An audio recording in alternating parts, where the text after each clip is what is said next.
கண்மணி அன்போடு காதலன் நான் எழுதும் கடிதமே. பொன்மணி உன் வீட்டு சௌக்கியமா, நான் இங்கு சௌக்கியமே.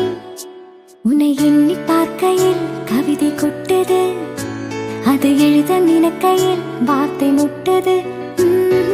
கண்மணி அன்போடு காதலன் நான் எழுதும் கடிதமே. பொன்மணி